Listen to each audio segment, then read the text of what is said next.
Hello everyone, myself Dr. Rajeshri Zavde, Assistant Professor, DG College of Commerce, Satara.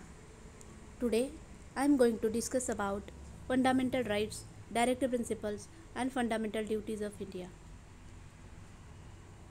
The fundamental rights, directive principles of state policy and fundamental rights are the sections of the Constitution of India that prescribe the fundamental obligations of the state to its citizens and the duties and the rights of the citizens to the state.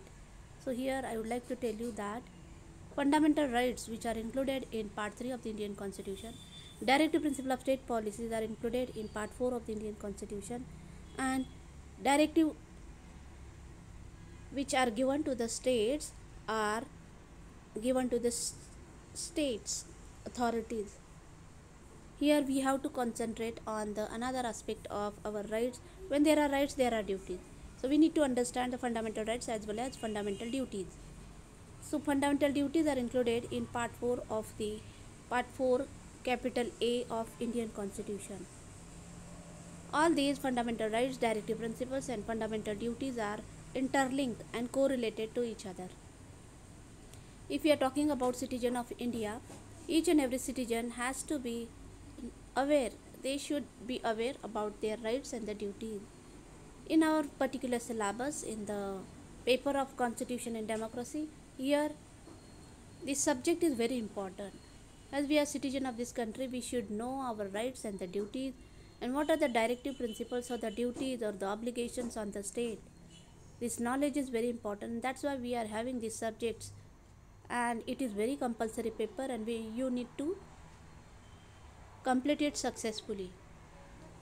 In this particular discussion, we are going to discuss about fundamental rights, directive principles and fundamental duties under the Indian Constitution. These sections are considered very important, which was developed between 1947 and 1949 by the Constituent Assembly of India. Fundamental rights are defined as the basic human rights of all citizens. These rights are defined in part 3 of the Indian Constitution. These rights are available to each and every citizen of this country. Some rights are available to the citizen, and even some rights are available to non-citizen of this particular country. So if we are talking about non-citizen, that means foreigners.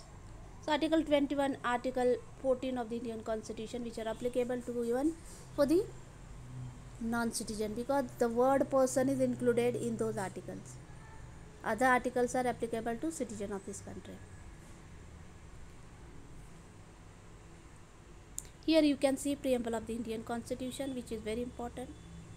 Preamble is nothing but one window wherein we can see the object and the subject of the Indian Constitution. Through that, we will understand, we will be able to describe the particular object and the subject of the Indian Constitution. In part 4 of the Indian Constitution, directive principles are been given. These directive principles are not enforceable by the court, but these principles are very important. Non-justiciable, fundamental rights are justiciable. If there is violation of fundamental rights, person can go directly to the High Court under Article 226 and in Supreme Court under Article 32 of the Indian Constitution. There are fundamental duties which are also very important, which are added through Constitutional Amendment Part 4A. These fundamental duties are defined as the moral obligation of all citizens to help promote a spirit of patriotism and to uphold the unity of India. If we talk about history of fundamental rights, we need to understand United States Bill of Rights and France Declaration of Rights of Man. So here fundamental rights and the directive principles. Its origin is in the Indian independence movement. The development of constitutional rights in India was inspired by historical document, England's Bill of Rights and United States Bill of Rights. We adopted some part from those constitutions. So this is the history of fundamental rights. You will be able to understand.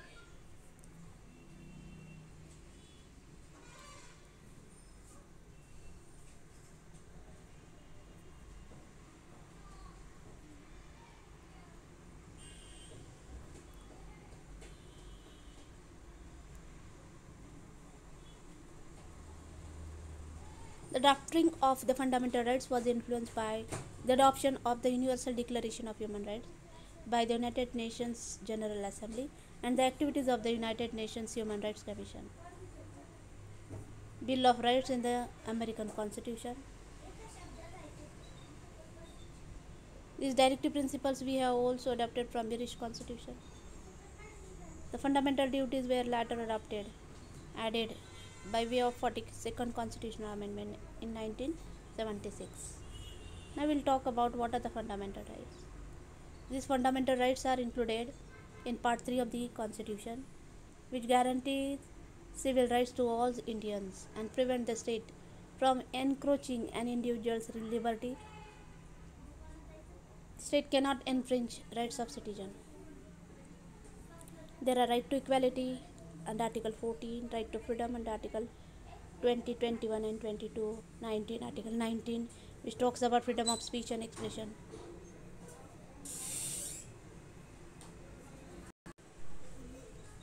The purpose of the fundamental rights is to preserve individual liberty and democratic principles based on equality of all members of society.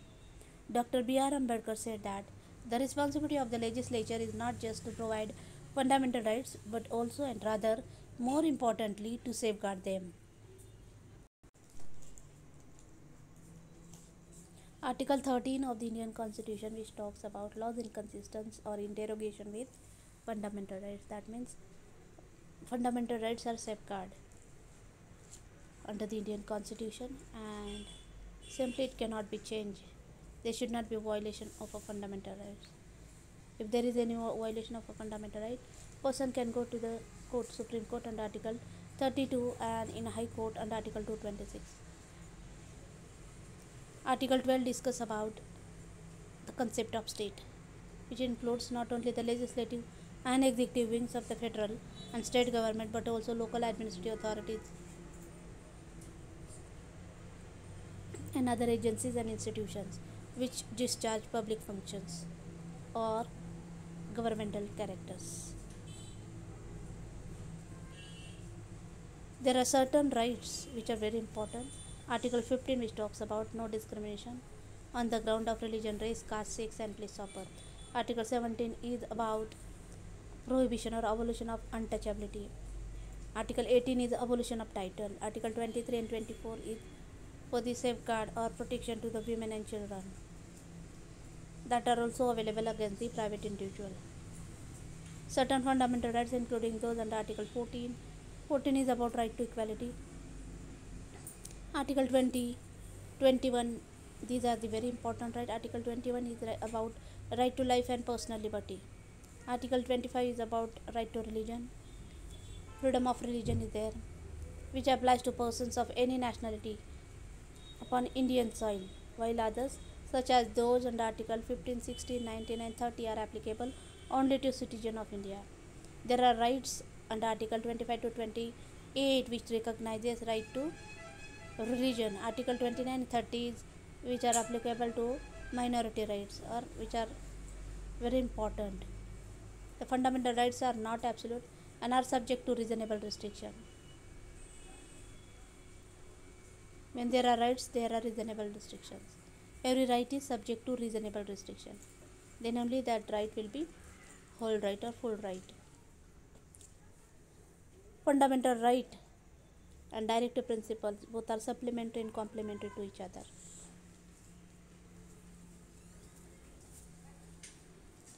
The President may, by order, suspend the rights to constitutional remedies, but Article 20 and 21 it cannot be suspended.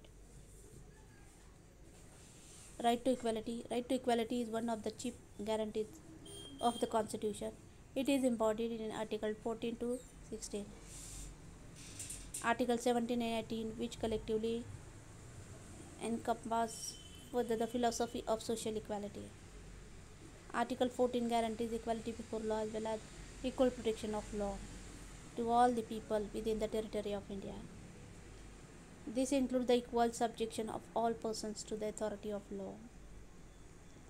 Article 15, which prohibits discrimination on the ground of religion, race, caste, sex, and place of birth.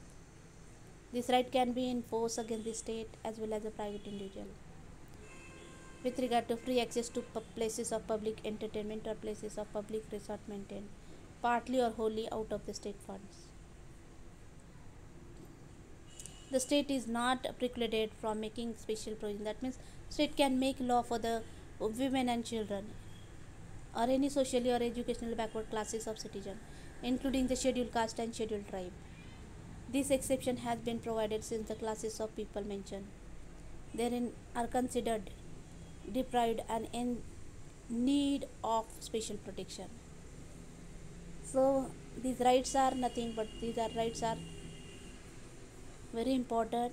When there are rights, there are exceptions.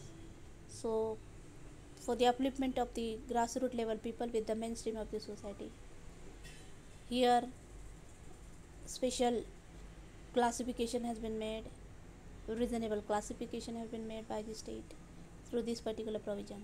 Article 16 guarantees equality of opportunity in matters of public employment. Right of employment is guaranteed under Article 16 of the Indian Constitution. Affirmative action is given under Article 15 and 16 of the Indian Constitution.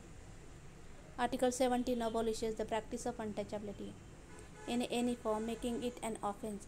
That means if there is practice of abolition, this untouchability, then it is treated as an offence. And if practice of untouchability is there, then that will be offence and person will be punishable under the law. Here, the Protection of Civil Rights Act 1955, which was enacted by Parliament. Article 18 prohibits the state from conferring any titles other than military or academic distinctions, and the citizens of India cannot accept titles from a foreign state. Thus, Indian aristocratic titles and title of nobility conferred by the British have been abolished. However, awards such as the Bharat Ratna have been held to be valid by the Supreme Court. Right to freedom. The right to freedom is covered under Article 19, which talks about freedom of speech and expression, freedom of movement, freedom of assembly, freedom of association, freedom to do trade, occupation and business. Article 22, which is also very important, protection of offender is given with the view of guaranteeing individual rights that were considered vital by the framers of the Constitution.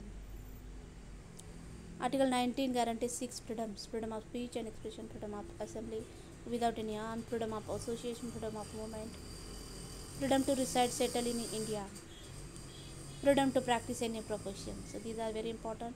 There are reasonable restrictions. These are the very important reasonable restrictions. The freedom is restricted and included national security. It is subject to national security, public order, decency and morality, contempt of court, incitement to an offences and defamation. These are the basic limitations and the restriction which needs to be followed. The state is also empowered in the interest of general public to nationalize any trade, industry or service to the exclusion of the citizen. Freedom guaranteed by Article 19 are further sought to be protected by Article 22.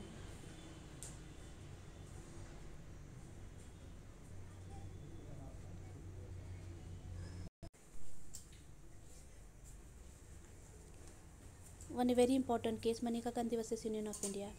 This case is very important and landmark case, wherein it has been held by the Supreme Court that Article 21 needs to be protected in a reasonable manner, and procedures should be just, fair and reasonable.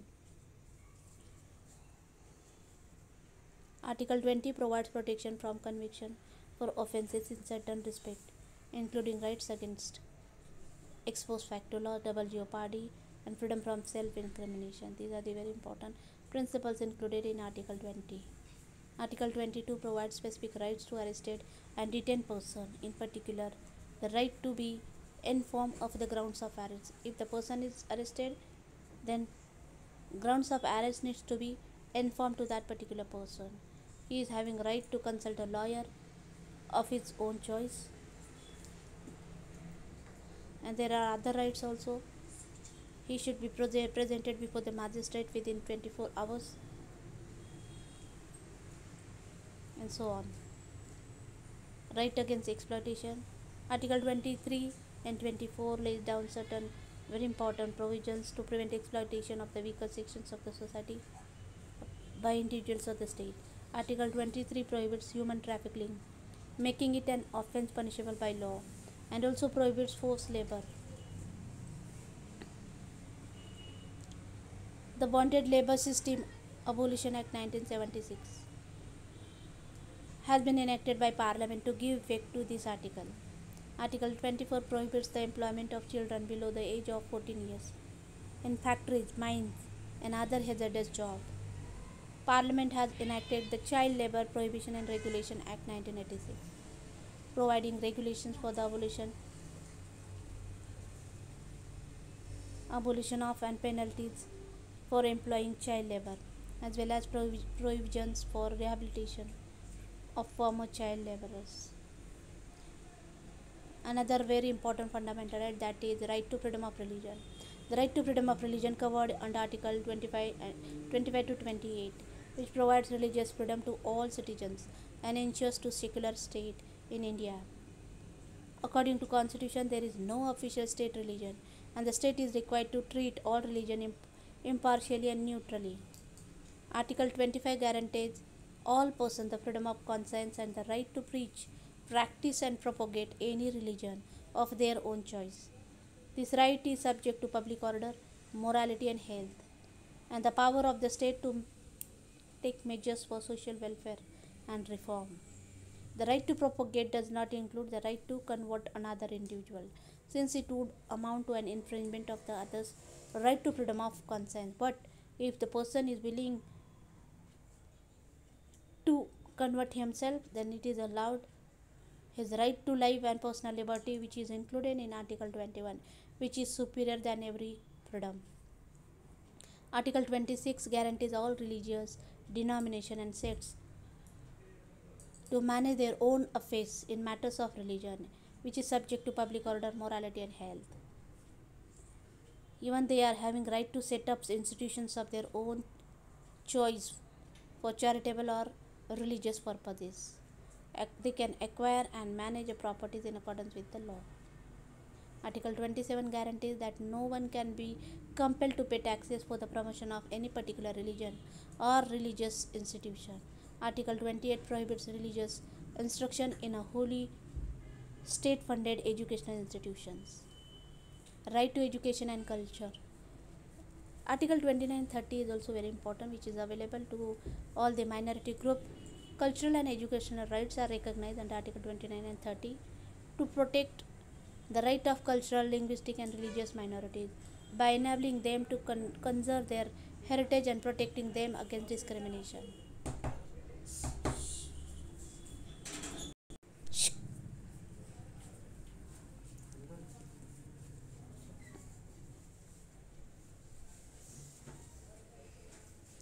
Right to constitutional remedies. The right to constitutional remedies empowers citizens to approach the Supreme Court of India to seek enforcement to protection against infringement of their fundamental rights. Article 32 provides a guaranteed remedy in the form of fundamental rights itself. The Supreme Court has been empowered to issue writs. Writs are nothing but an order passed by the court, namely habeas corpus, mandamus, prohibition, certiorari and quo warranto, for the enforcement of fundamental right. Article 226, which is not a fundamental right in itself, but it is to issue prerogative writs, even in cases not involving the fundamental rights or violation of a fundamental rights. Public interest litigation, which is in the interest of public, person can file a case under Article 226 and 32. Under 32 we can go in the Supreme Court, and under Article 226 we can go to the High Court. Now we'll discuss about very important aspect, and that is directive principle of state policy. Directive principles of state policy, which are included in Part 4 of the Indian Constitution. These are the directions given to the state to guide the establishment of an economic and social democracy, as proposed by the preamble.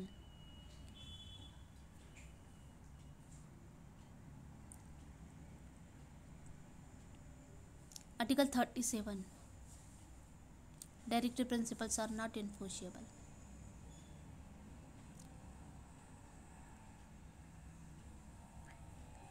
There are directive principles which are given to the state. Article 39 lays down certain principles of policy to be followed by the state, including providing an adequate means of livelihood for all citizens, equal pay for equal work for men and women, proper working conditions, a reduction of the concentration of wealth and means of production from the hands of a few and distribution of community resources to serve the common good.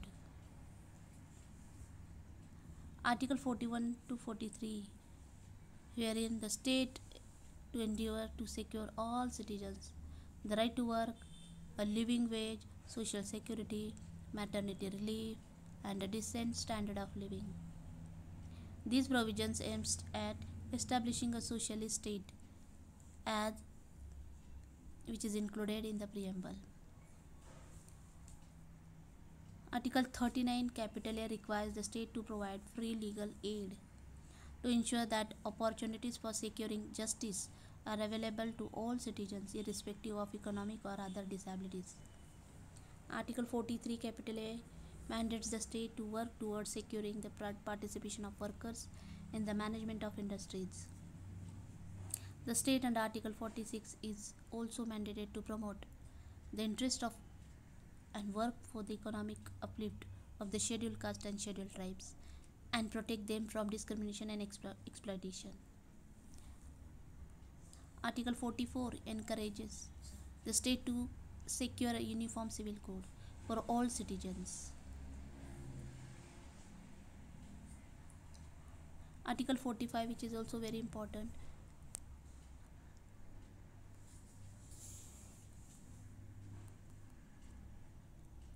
Article 45 we state that state to provide free and compulsory education to children between the age of 6 to 14 years. But after the 86th Constitutional Amendment 2002, this has been converted to the fundamental rights and replaced by an obligation upon the state to secure childhood care to all children below the age of 6. Article 47, state to raise the standard of living and improve public health and prohibit the consumption of intoxicating drinks and drugs injurious to health. Article 48, which is also very important, it is to organize agricultural and animal husbandry on modern and scientific lines by improving breeds and prohibiting slaughters of cattle. Article 48A, wherein state is having duty to protect the environment and safeguard the forest and wildlife of the country. Article 49 places an obligation upon the state to ensure the preservation of monuments and objects of national importance. Article 50 requires the state to ensure the separation of judiciary from executive in public services in order to ensure judicial independence, and federal legislation has been enacted to achieve this objective. The state, according to Article 51, must also strive for the promotion of international peace and security, and Parliament has been empowered under Article 253 to make laws giving effect to international treaties. So these are the fundamental, very important directive principles to the state. We have seen fundamental rights, then we have seen directive principle of state policy. Now we will talk about fundamental duties. Fundamental duties of the citizens were added to the Constitution by the 42nd Amendment in 1976. Originally 10 in number, the fundamental duties were increased to 11 by 86th Amendment in 2002, which added a duty on every parent or guardian to ensure that their child or was provided opportunities for education between the ages of 6 to 14 years. The fundamental duties oblige all citizens to respect the national symbols of India, including the Constitution, then to cherish its heritage, preserve its composite culture, and assist in its defense. They also obligate all Indians to promote the spirit of common brotherhood, protect the environment and public property, develop scientific temper, abjure violence, and strive towards excellence in all spheres of life. In case of violation of fundamental duties enshrined in the Constitution by a citizen, including President, Vice President, Speaker, Parliament member, state legislative members, etc., it amounts to contempt of Constitution, which is punishable under Prevention of Insult to National Honor Act 1971. These duties in international instruments such as Universal Declaration of Human Rights, International Covenant on Civil and Political Rights, and Article 51A brings the Indian Constitution into conformity with these treaties. Here I would like to tell you that when we talk about fundamental rights, it is very necessary to discuss about fundamental duties also, because when there are rights there are duties. We will not get right unless and until we do our duty. As a responsible citizen, we need to understand rights as well as duties, and that's why these fundamental duties are very important. The fundamental duties noted in the constitutions are as follows.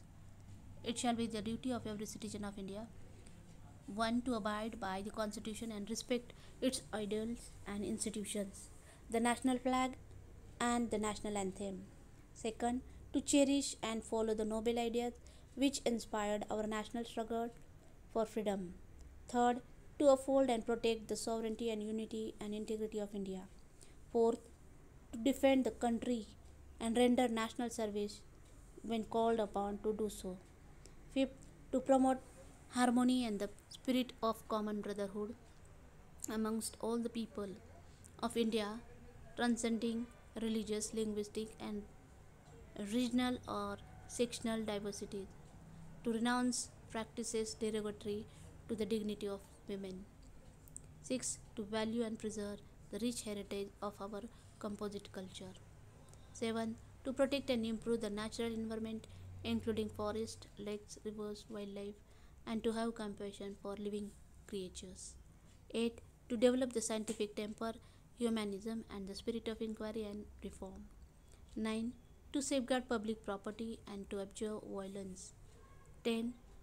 To strive towards excellence in all spheres of individual and collective activity so that the nation constantly rises to higher level of endeavor and achievement. 11. Who is the parent or guardian to provide opportunity for education to a child, or as the case may be, ward between the age of 6 to 14 years. So here 11 duty is very important also, because it is for the education purpose. And as we know that in 2009 we have our very new welfare legislation in the interest of children, that they may get they will get their elementary education 6 to 14 years age children. So the right of children to free and compulsory education act, which is also very important, and this duty is in connection with that particular act. So each and every parent and guardian and even the state, they have these kind of fundamental duties to provide opportunities for education to the child. So my dear students, these are the fundamental rights, directive principle of state policies, and fundamental duties, which are very important under the Indian Constitution. I hope you have understood all these points. Thank you. Thank you one and all.